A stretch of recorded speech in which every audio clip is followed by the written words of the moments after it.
We just sat and sat for hours.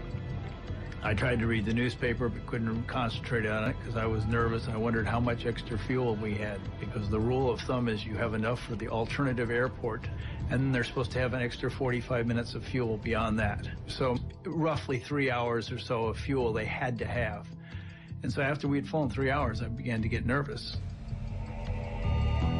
Suddenly, an alarm breaks the tense silence in the cockpit. It's a warning that the plane has less than 30 minutes of fuel left. I need to tell the passengers. There's no need. You know what I'm going to tell them? It's out of my control. The aircraft is going to crash. You want to die? We're going to die anyway. So, shall we kill you? No more talking. Don't worry. I have the axe.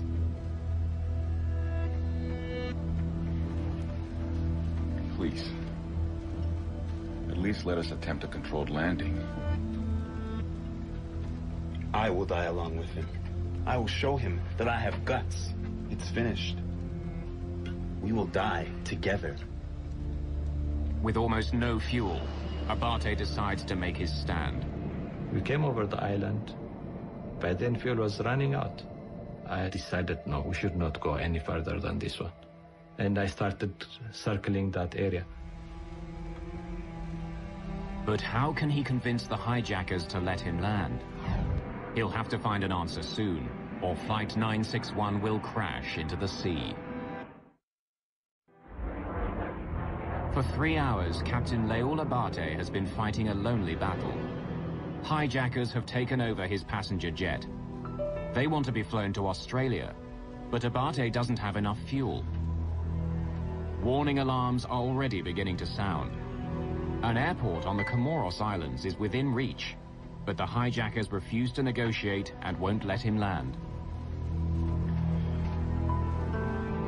At stake, the lives of all 175 people on board.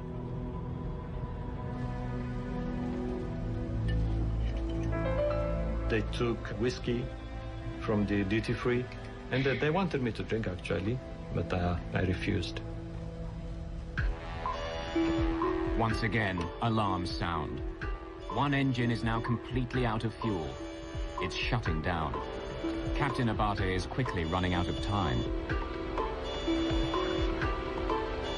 With the airplane being at 39,000 feet in cruise flight, the airplane is not going to run out of gas with each engine simultaneously.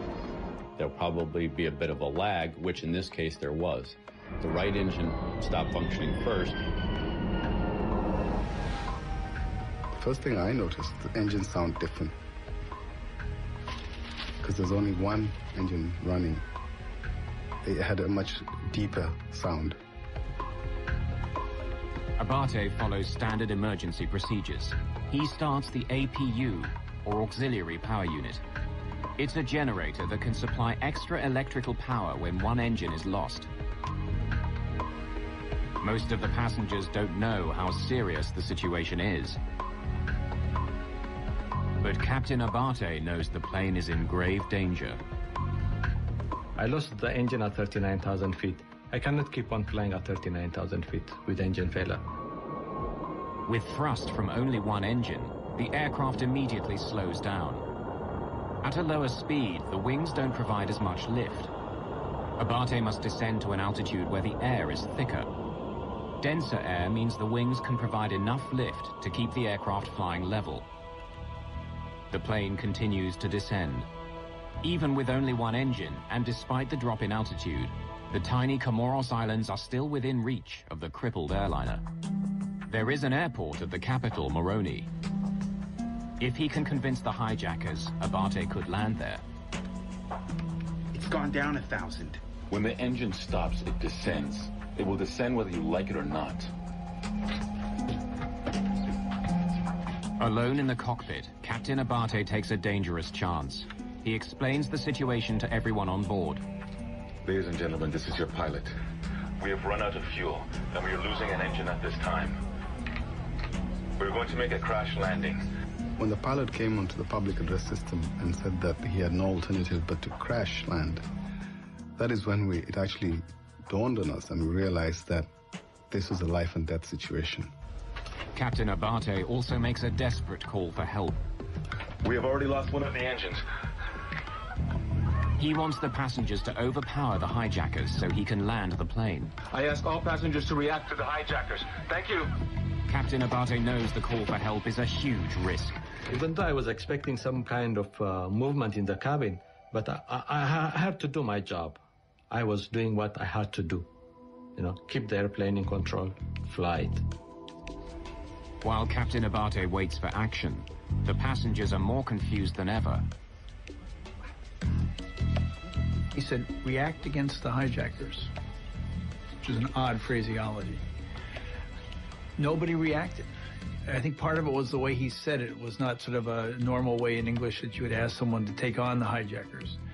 But he also was trying to do it enough so they wouldn't notice what he was saying. At least one of the passengers does understand.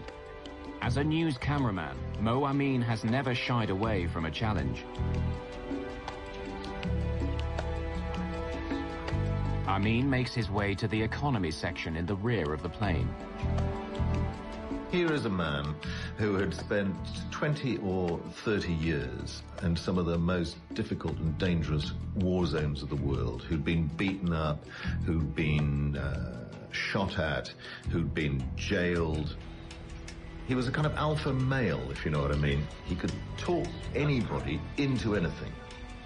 He made it like he was going to the bathroom, and then he came back and he started talking to people who were 3 or 4 seats ahead of me. And from his gestures and actions, he was trying to get us to stand up against the hijackers. With your help, we can take them. There's only 3 of them. Come on. Come on. Not knowing what would happen, not knowing what these people were capable of doing. And, of course, the fact that they had indicated that they would blow up the plane if anybody tried anything. Always, always have to measure, am I going to make the situation better or am I going to make it worse? Who's ready to take the chance that your precipitous action against the hijacker might not cause him to set that explosive device off and take the life of everybody on board the plane?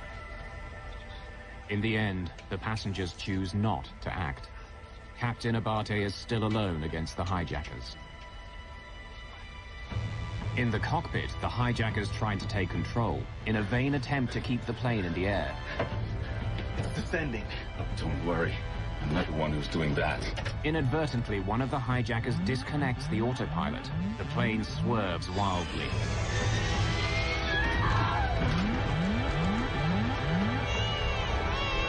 Don't move! Listen! I am not applying any motion. The aircraft is doing it by itself. He was trying to fly the airplane, he was trying to disconnect the autopilot, all sorts of things. It's all over. We will drop in the ocean. 31? Abate makes another attempt to explain the desperate situation to the hijackers. Perhaps they will finally allow him to land at the nearby airport. This is 0. And this is coming to 0. I prayed to God. I wish I wasn't in this situation. Now I'm in it, but help me to save these people. Ladies and gentlemen, please sit down and fasten your seatbelts. Do not panic. Please I was starting to say, oh, I love you, dear. It's been a good ride. My wife is sort of unsentimental, psychiatric nurse. And she tells me, get up, stand up, get our bag down from the overhead, pull out your extra glasses, put them in your pocket, and get some food from me. And I want this, this, and this food. She had carefully picked things that wouldn't make her thirsty. She said, there's not going to be any meal service once we hit the water.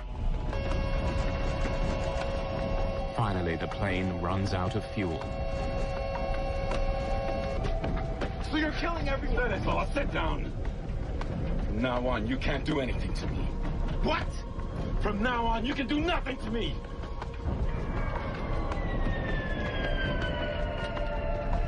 The other engine stopped, and it sort of went quiet. Then it started to get hot within the cabin. The light started to flicker, and gradually it went out. That's it. Both engines are out. That's it. Is this what you want?